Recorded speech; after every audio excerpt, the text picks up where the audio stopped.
muito obrigado pela oportunidade de estar com vocês, com os irmãos, com a igreja em Turiaçu, Rio. É um privilégio mesmo poder revê-los.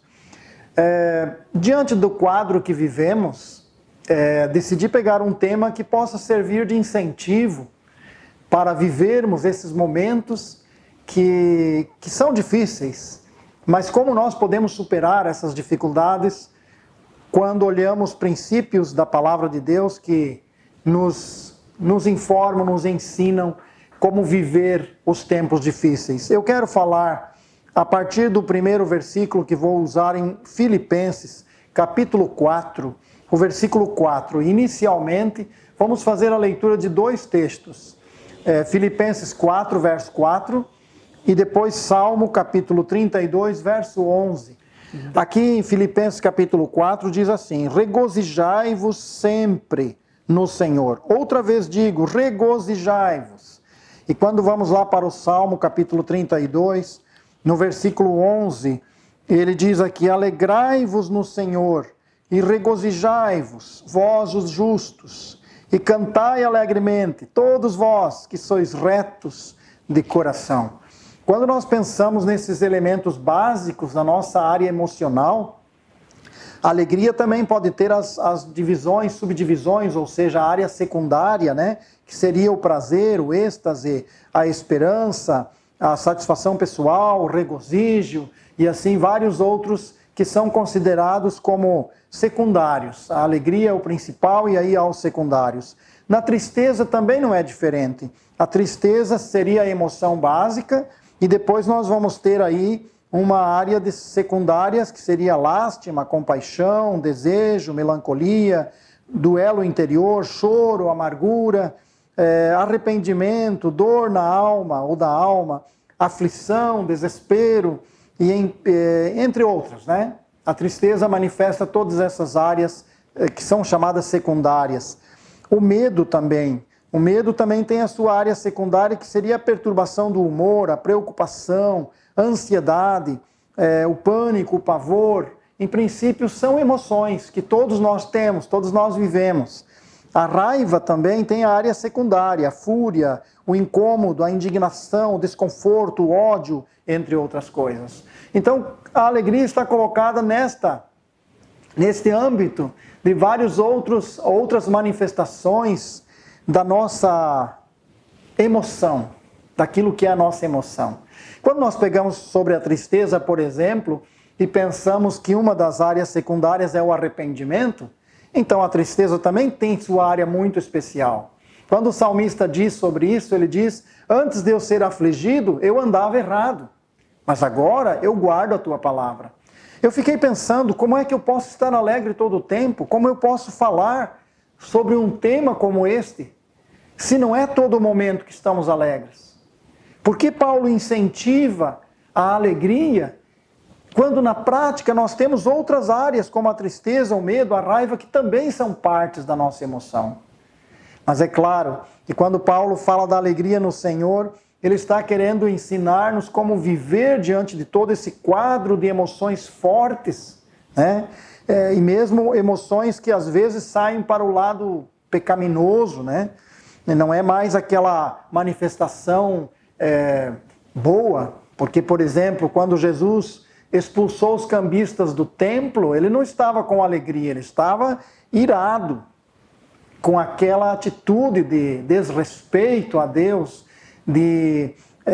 que desagradava realmente ao Senhor, mas era uma ira santa. Então Deus é um Deus que se ira, Deus é um Deus que também manifesta este sentimento, esta manifestação, que nesse sentido é contrário à alegria, né? Mas faz parte da área emocional de cada um de nós. Somos incentivados à alegria. Agora, como é que podemos então experimentar em nossas vidas difíceis, com tantas diversidades de situações que provocam tristeza, que provocam medo? O que será da nossa família nessa crise? E aparecem os medos, né? O que será da situação que o mundo está vivendo? E às vezes as situações de conflito provocam raiva, provocam ira. Como é que nós podemos viver a alegria no Senhor no meio de uma diversidade de coisas que algumas são legítimas e outras são pecaminosas? Porque a nossa área emocional foi profundamente impactada com a nossa condição de pecadores e, portanto, essas manifestações já não são de ira santa mais. A ira muitas vezes se manifesta como vingança, como um mal, como um ódio, né? E não mais como uma manifestação de zelo por coisas boas. Então, a alegria que Paulo apresenta aqui, ela realmente ultrapassa todos os limites onde as outras emoções poderiam trazer dano para trazer um bem atrás de todo esse cenário difícil que nós vivemos. Há certas substâncias químicas da nosso ser, do nosso corpo, que são produzidos por um estímulo exterior. Por exemplo, o que é chamado endorfinas, que são substâncias químicas utilizadas em nosso sistema nervoso, dizem que são produzidas por exercício físico, por ouvir uma boa música. E sendo assim, a alegria também é o resultado de algo físico, uma química, uma substância química do nosso corpo. Vemos que aqui Paulo fala alegria no Senhor. E sem dúvida, o apóstolo está dizendo que não é só algo emocional, físico, só do nosso corpo, da nossa alma. Mas a alegria está relacionada a um espaço muito mais íntimo e profundo, que é a parte espiritual. É o relacionamento com o Senhor. Por isso ele diz, alegrai-vos no Senhor. E também devemos notar que a Bíblia, quando nós lemos em Gálatas, e fala do fruto do Espírito, uma das áreas desse fruto do Espírito é a alegria. Alegrai-vos no Senhor. Paulo não está dizendo que por minha força eu sou capaz de vencer todos os obstáculos desta vida, todas as coisas que impactam em tristeza, em medo, em raiva no nosso ser. Eu não sou capaz de vencer só por uma manifestação da minha alma, do meu físico, de um exercício que provoque a liberação de químicas, de alguma substância química do meu corpo. Está falando aqui que o Senhor está presente na minha vida e a alegria no Senhor é capaz de vencer todas essas situações que nos afligem, que muitas vezes nos oprimem, que nos trazem tanto pesar. Então o apóstolo deixa bem claro, alegrai-vos sempre no Senhor. E até a expressão aqui é muito forte, regozijai-vos. E o salmista também falava isso, ele dizia, regozije-se no Senhor. E usa até aquela afirmação do cântico, cante ao Senhor, cante ao Senhor. Como é que podemos cantar se estamos sufocados por tantas situações difíceis? É por isso que é no Senhor, porque é dele que vem a força. É fruto da presença do Senhor em nós, que nos faz sair deste sufoco, desta crise e manifestar alegria no meio das crises. Então não é alguma coisa mecânica, uma manifestação exterior apenas, mas que vem do meu coração, do seu coração, onde o Senhor coloca a sua mão para nos alegrar, para nos confortar, para nos ajudar. A palavra caracteriza esta alegria como alegria no Senhor e, portanto, é mesmo resultado de comunhão, é resultado do ensino da palavra, é resultado da perfeita harmonia que tenhamos no nosso relacionamento com Deus e também na nossa partilha da comunhão com os nossos irmãos, porque com eles também recebemos muito daquilo que Deus quer nos dar através dos nossos queridos que também andam conosco. Agora eu convido vocês a olharem comigo o contexto geral da carta aos Filipenses. Olhe só que Paulo está escrevendo essa carta à igreja de Filipos. E esta é uma das cartas que foi escrita quando Paulo está preso em Roma. É uma carta escrita da prisão. E isso que torna mais enfático esta ordem, esta mensagem é mais enfática, porque ela está dizendo de um homem aprisionado que diz: alegre-se no Senhor. É muito interessante o contexto geral, mas vamos voltar 10 anos antes da carta. Vamos voltar 10 anos antes da carta e vamos lá para Atos 16, o versículo 22 a 26, e vamos ler a história quando nasceu a igreja de Filipos. Quando nasceu a igreja em Filipos. Aqui nós temos capítulo 16 de Atos, o versículo 22 a 26, dizendo assim: E a multidão se levantou unânime contra eles, e os magistrados, rasgando-lhes as vestes, mandaram açoitá-los com varas. E havendo-lhes dado muitos açoites, os lançaram na prisão, mandando ao carcereiro que os guardasse com segurança, o qual, tendo recebido tal ordem, os lançou no cárcere interior e lhes segurou os pés no tronco. E perto da meia-noite, Paulo e Silas oravam e cantavam hinos a Deus, e os outros presos os escutavam. E de repente sobreveio um tão grande terremoto, que os alicerces do cárcere se moveram, e logo se abriram todas as portas, e foram soltas as prisões de todas. 10 anos antes da carta aos Filipenses, estava havendo o início da igreja em Filipos. E como é que esta igreja teve início? Nós temos aqui, Paulo está na prisão. Paulo e o seu companheiro de trabalho, de ministério, estão ali, naquele lugar, aprisionados. E o texto diz que eles foram açoitados. E o texto diz que foram lançados para a prisão e presos no tronco, seus pés presos no tronco. Mas naquele desconforto todo, das dores ainda sofridas pelos açoites, o desconforto daquela prisão possivelmente mal cheirosa, o desconforto do tronco, talvez não achando posição alguma para deitar, descansar, repousar. Perto da meia-noite, o texto diz que os dois começaram a deixar a alegria no Senhor, cobrir toda essa situação de dor e de sofrimento. E talvez aquele cântico começou fraco, poucas palavras, talvez palavras fracas, mas começou a ganhar força pela ação do Senhor, pela alegria que eles sentiram de saber que eram agora servos do Senhor. Não estavam presos por um crime que cometeram, mas por amor a Jesus Cristo. E possivelmente Paulo, nesta hora, Paulo e Silas, estão ali voltados para o Senhor e começam a louvá-lo. Alegria no Senhor. E foi assim que começou a igreja. Quando esse terremoto abalou as estruturas daquela prisão, foi quando o carcereiro correu, e nós sabemos a história, veio para a porta da prisão e Paulo evangelizou, ele mesmo clamava por o que fazer para ser salvo, ele dizia. E Paulo então pregou o evangelho. Foi esse um dos primeiros da igreja aos Filipenses, da igreja em Filipos. E nesse sentido vemos a alegria no Senhor, já que a carta aos Filipenses tem como centro de toda a mensagem a alegria no Senhor. E aqui está o começo desta igreja com alegria no meio do sofrimento.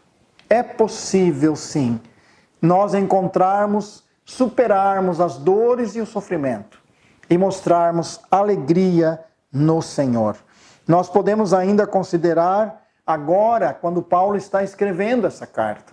Nós não devemos somente olhar o início da igreja, mas aqui, segundo a história, estaria 10 anos depois. Paulo está em Roma, aprisionado lá. Quando ele diz, alegrai-vos sempre no Senhor.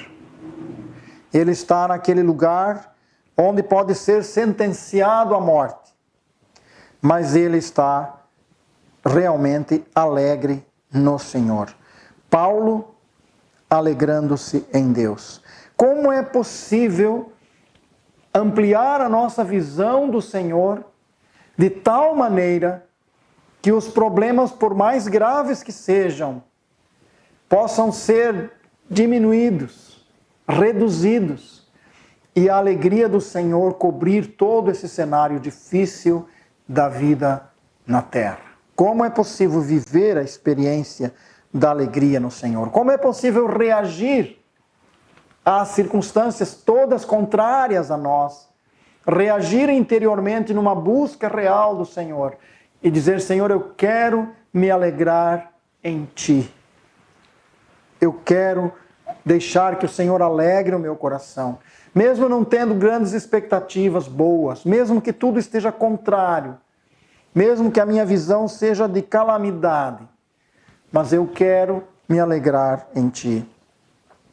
Uma lembrança que eu tenho do tempo de curso, uma das palavras-chave que ficou para mim na universidade foi a palavra problematização.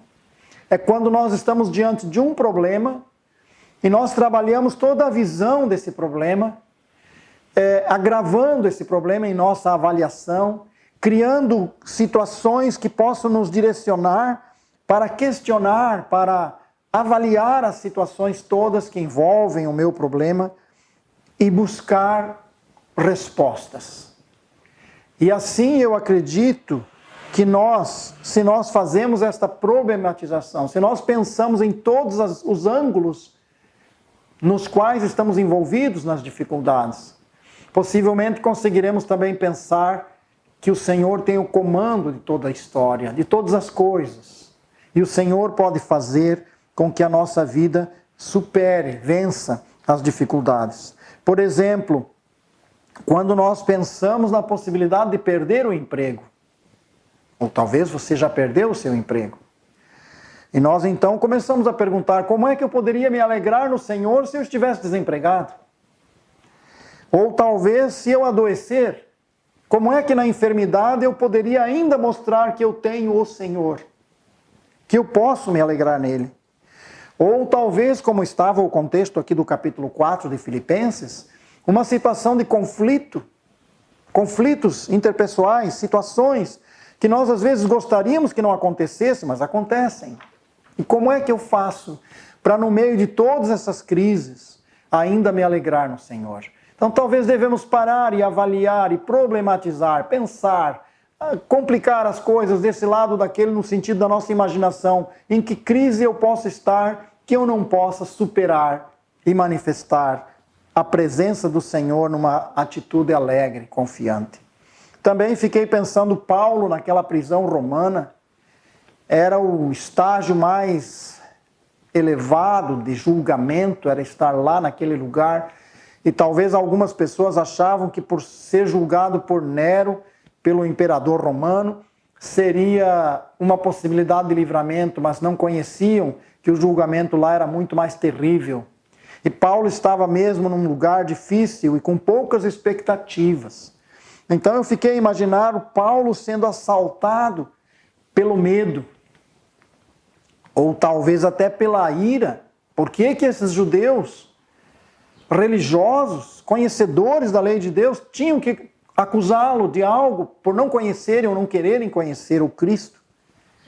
E Paulo ser assaltado por essas emoções fortes, de medo, de ira ou de tristeza, estar lá um tanto isolado, amarrado a 2 soldados. E eu fiquei pensando que de repente Paulo podia sentir no seu coração, ter um pensamento: agora, Paulo, você é um prisioneiro. Você já não pode mais pregar o Evangelho. Você não poderá mais visitar os filipenses. Você não poderá visitar mais os coríntios. Você é um prisioneiro, Paulo. E ele, na noite escura daquela prisão, ele tinha uma resposta preparada. Parece que Paulo tinha, no sentido problematizado, colocado as questões todas, as possibilidades todas diante do Senhor e dizer: Senhor, em qualquer situação eu quero confiar e me alegrar em Ti. Porque Paulo então responde a essa questão. Esse ataque no seu coração, ele responde no capítulo 4, verso 1. Efésios capítulo 4, versículo 1. E ele diz: rogo-vos, pois, eu, o preso do Senhor. Então, quando esta angústia o assalta, ele responde: eu sou sim um prisioneiro, mas eu sou um prisioneiro do Senhor. E depois ele podia ouvir o sussurro dos soldados que passavam pelo pátio, a guarda pretoriana, a guarda do palácio real. E ele, aprisionado, podia ouvir alguém comentar: olha, o julgamento desse homem pode levá-lo à condenação. E esta mensagem podia impactar o seu coração com medo, com angústia. Mas ele tinha uma resposta pronta. Quando ele escreve aos Romanos, a carta que ele já havia escrito, ele dizia no capítulo 14, verso 8: porque se vivemos, para o Senhor vivemos, e se morremos, para o Senhor morremos. Quer pois vivamos ou morramos, somos do Senhor. Então o apóstolo Paulo podia dar resposta a esses ataques tremendos contra a sua vida ali naquela prisão. Ou o inimigo podia sussurrar no seu ouvido nas noites escuras e solitárias daquela prisão. E podia dizer: agora você já não prega mais. Você é um inútil. Mas em Filipenses capítulo 1, verso 12, o apóstolo Paulo tem uma resposta preparada para esses ataques de Satanás. E ele diz aqui no capítulo 1, verso 12, ele fala assim: e quero, irmãos, que saibais que as coisas que me aconteceram contribuíram para maior proveito do Evangelho, de maneira que as minhas prisões em Cristo foram manifestas por toda a guarda pretoriana e por todos os demais lugares. Então aquela voz do inimigo querendo dizer: você é um inútil, Paulo, você já não consegue mais pregar. Paulo tinha uma resposta, porque ele tinha visto como aquele soldado a quem ele estava amarrado, e Paulo conversando com seus amigos sobre o Evangelho, e ele evangelizando esses homens, como esses soldados entraram no palácio, um dia guardavam de Paulo, outro dia estavam guardando o imperador, e como eles comentavam sobre esta mensagem que este prisioneiro tinha. E Paulo podia responder ao inimigo e dizer: não, eu não estou impedido, porque a obra de Deus não pode ser impedida. E que bom, irmãos, quando nós podemos nos deparar com as nossas situações de dificuldade e encontrar uma resposta bíblica, uma resposta de fé, que pode trazer novo alento, nova alegria.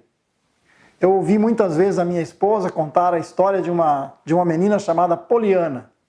Essa história foi escrita em 1913. Poliana era uma menina, filha de um missionário pobre, que o missionário morreu e ela foi morar com a tia que ela nem conhecia. E Poliana tinha aprendido com o pai o que ela chamava de o jogo do contente. Estar sempre contente, estar sempre alegre. E o livro é muito interessante, minha esposa é uma pessoa muito alegre, e quando conta a história, isso combina com ela também, possivelmente a própria história influenciou muito a minha esposa, a história da Poliana. Como é que eu posso transformar todas as crises em um motivo para glorificar a Deus? Como eu posso transformar as situações difíceis que parece que o inimigo joga contra nós para nos atribular? Como eu posso me livrar da tristeza, aquela tristeza que leva ao prejuízo, que leva à distância de Deus? Eu gostaria também de comentar um pouquinho sobre a alegria no contexto geral das Escrituras. Nós encontramos em Jó, capítulo 38, o escritor, o livro de Jó, dizendo que havia alegria já entre os anjos de Deus. Capítulo 38, diz aqui no versículo 7, quando as estrelas da alva juntas alegremente cantavam e todos os filhos de Deus jubilavam. Está descrevendo o ato da criação. Quando Deus criou o grande universo físico, quando Deus criou esta terra e todos os seus planetas e todas as galáxias, e quando Deus fez isso, diz que os anjos olhavam a obra de Deus e alegremente cantavam. A alegria também faz parte da emoção, da experiência dos próprios anjos de Deus. E quando olhamos a história de Jó, eu não quero entrar muito nessa história agora, mas vocês a conhecem. E quando Jó chega no capítulo 42, ele tinha perdido a sua família, ele ainda estava com a sua saúde abalada. E ele diz: eu só te conhecia de ouvir, Senhor. Agora os meus olhos te veem. Foi o momento em que ele superou e que o conhecimento de Deus iluminou sua alma. e alegrou o seu coração.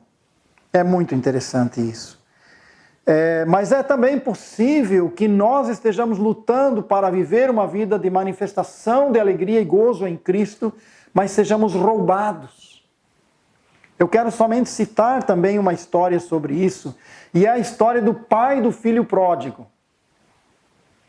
Nós conhecemos a história do filho pródigo, mas já paramos para pensar que no momento em que ele sentiu uma tremenda alegria pela recuperação do seu filho que estava longe, o irmão vem do campo e rouba-lhe esta alegria. Quando o seu irmão, o irmão do filho pródigo, chega e causa aquela dificuldade, e o pai tem que sair e tentar conciliá-lo, realmente, nós também podemos muitas vezes sermos roubados desta alegria. Vamos citar exemplos simples. O irmão compra lá um carro e vem mostrar o carro tão animado que ele conseguiu finalmente comprar, e o outro olha e diz, olha, essa marca não é muito boa. E aquela alegria imensa parece que esfria. É como a gente diz, jogar um balde de água fria em cima daquilo que estava tão fervoroso, tão animado. O outro passa no vestibular e diz, olha, eu passei. Em pedagogia ou em letras, qualquer um passa. E depois o outro diz, não, mas eu passei em advocacia. Mas você já viu quantos advogados desempregados estão? Então, aqueles que vêm mesmo para roubar a nossa alegria, para colocar algo negativo em cima daquilo que nós estamos nos gloriando e nos alegrando no Senhor. E por isso precisa ser no Senhor. Porque no Senhor nós podemos manter o coração firmado, sabendo que independente da avaliação humana, o que temos é dádiva divina. Porque ninguém pode receber alguma coisa que do alto não lhe seja dado. Eu gostaria ainda de considerar com vocês, esta alegria no Senhor, ela precisa superar mesmo as crises, as dificuldades. Caso contrário, se achamos que a alegria no Senhor é alguma coisa que não será atacada, estamos enganados. E se achamos que a alegria no Senhor é uma constante, que não será interrompida por alguma tristeza, também estamos enganados, porque a tristeza também faz parte das nossas emoções. Eu quero lembrar a vocês, eu quero lembrá-los o que está em Lucas, capítulo 19. Nós vamos encontrar o Senhor Jesus Cristo, aqui no capítulo 19, verso 41 a 44, quando ele diz assim, vamos fazer esta leitura, é quando ele entra em Jerusalém, é quando ele chega lá como rei, apresentando-se como rei, cumprindo a profecia, e olha como ele está se sentindo.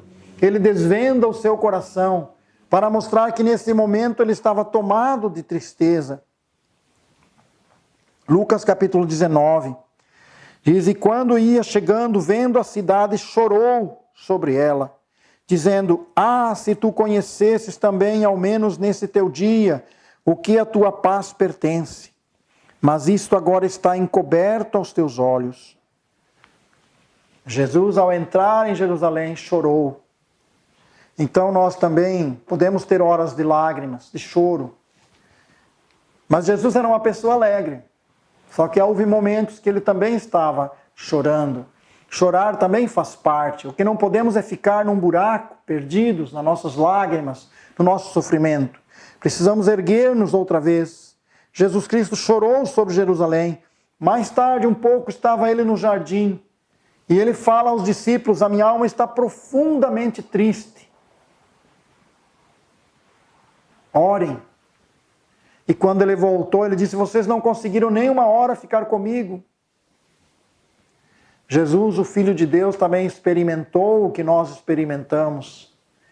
E isso é uma motivação para dizer que nós podemos superar o momento crítico, o momento de medo, o momento de tristeza, o momento de ira, e às vezes ira um tanto descontrolada, talvez. O apóstolo Paulo dá-nos uma lição muito especial quando ele escreve aos Filipenses mesmo, na carta que estamos lendo agora, como base da nossa mensagem. E ele diz no capítulo 4, Filipenses capítulo 4, o apóstolo Paulo diz assim,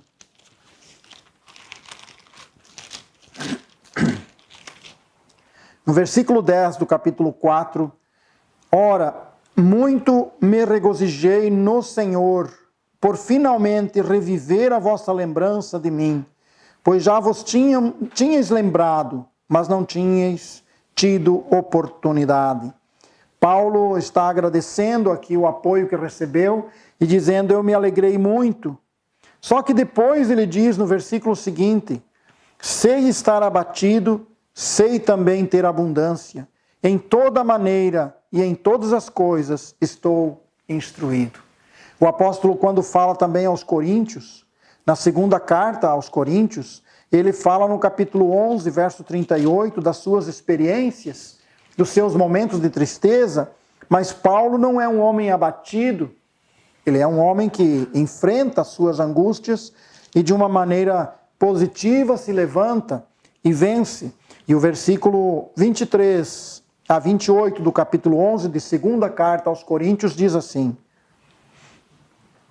são ministros de Cristo, falo como fora de mim, eu ainda mais, em trabalhos muito mais, em açoites mais do que eles, em prisões muito mais, em perigos de morte muitas vezes. O verso 24, recebi dos judeus 5 quarentenas de açoites menos um. 3 vezes fui fustigado com varas, 1 vez fui apedrejado, 3 vezes sofri naufrágio, 1 noite e 1 dia passei no abismo. Em viagens, muitas vezes, em perigos de rios, em perigos de salteadores, em perigos dos da minha nação, em perigos dos gentios, em perigos na cidade, em perigos no deserto, em perigos no mar, em perigos entre os falsos irmãos, em trabalhos e fadigas, em vigílias, muitas vezes, em fome, em nudez. E ele descreve uma diversidade de situações que assolaram a sua vida, que impactaram suas emoções, mas ele diz, alegrai-vos no Senhor. Ele diz, alegrai-vos no Senhor. Eu tenho experiências nessas situações.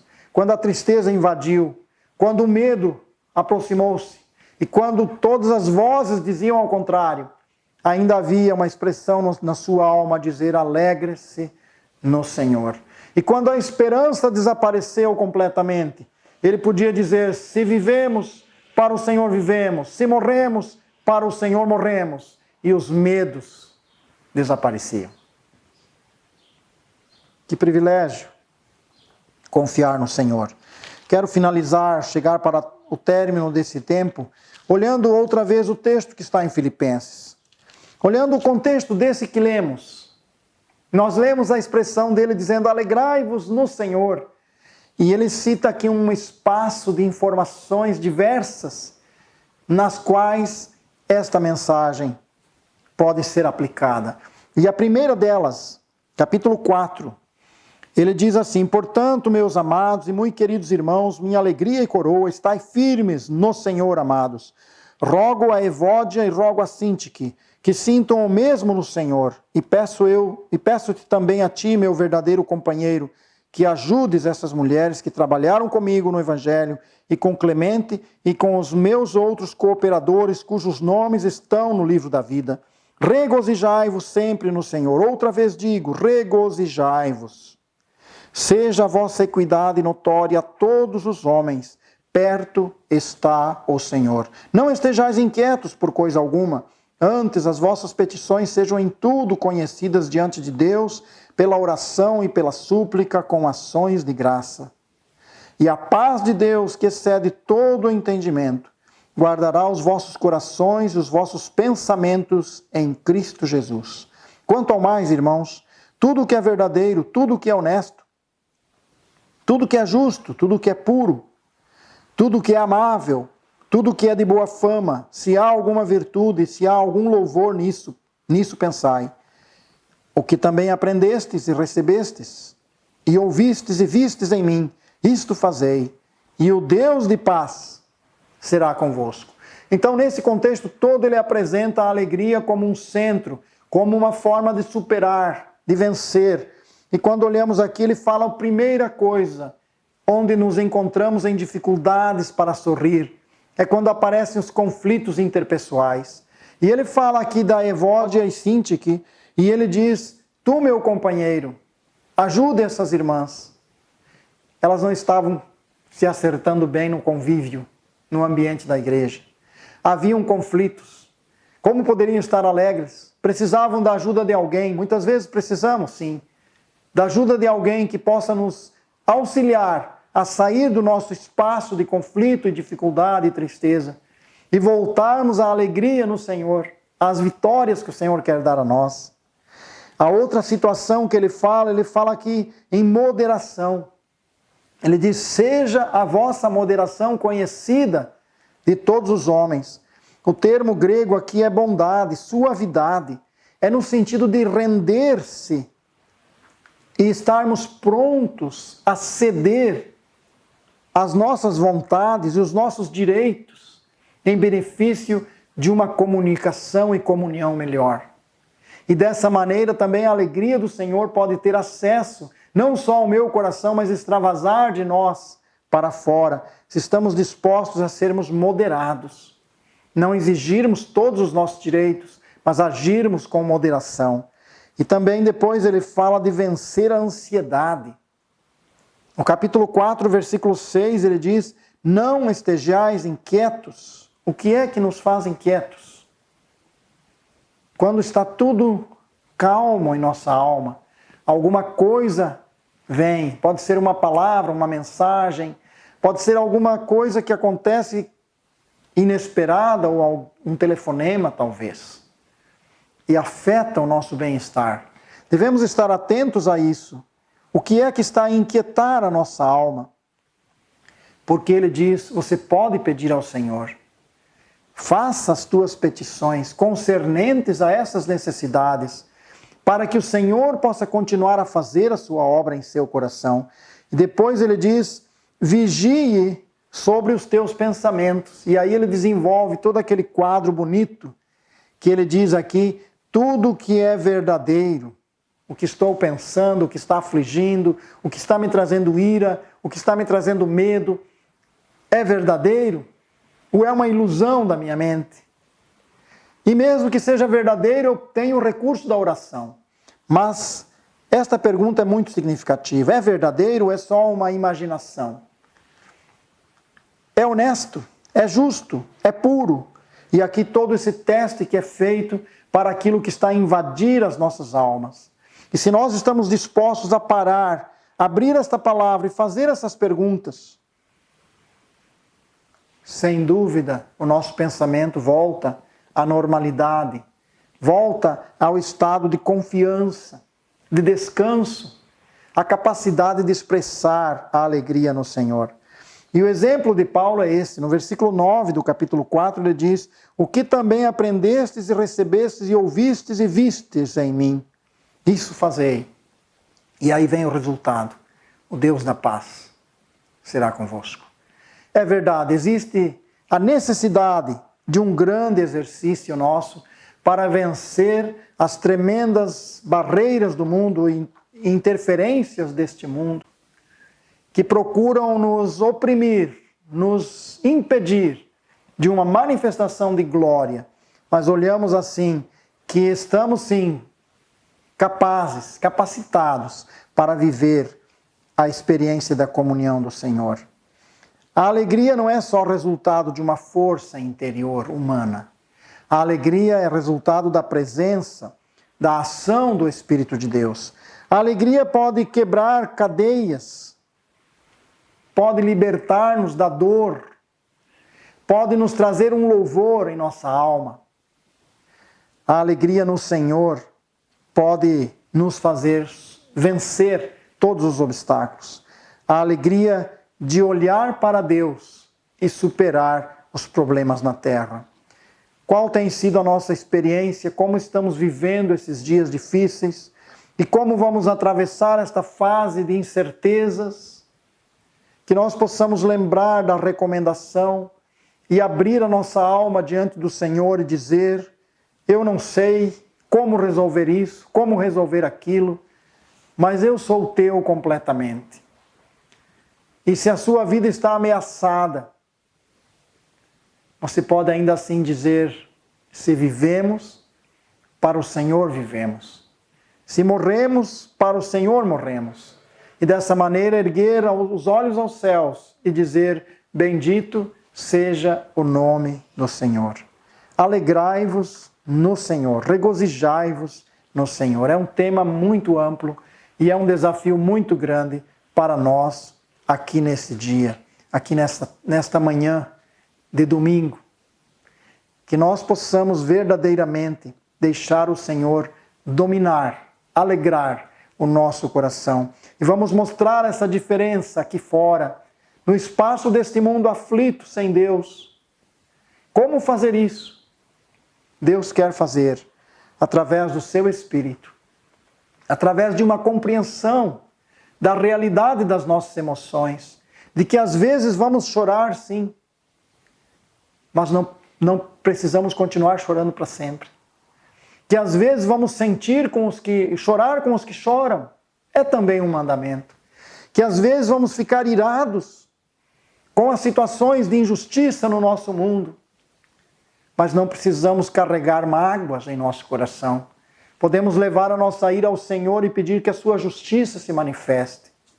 Às vezes vamos sentir medo. Estamos todo dia recebendo uma enxurrada de informações que provocam medo. Mas podemos nos refugiar na comunhão do Senhor e dizer: Senhor, eu sou teu. E tu podes permitir o que quiseres na minha vida, mas eu quero continuar na tua comunhão. E mesmo que comece fraco aquele momento de louvor ao Senhor, mas cante a Ele. Não deixe que as dores deste mundo, que o sofrimento, que as prisões te impeçam de fazer brotar um louvor e gratidão ao Senhor. Deus nos abençoe e nos faça capazes de cantar na noite escura, porque nesta noite escura as prisões serão abertas, as cadeias vão cair e Deus vai salvar vidas, se o nosso coração conseguir expressar o seu amor no meio das grandes dificuldades desse mundo. Deus os abençoe, amados, nos abençoe nestas considerações da sua palavra. Amém.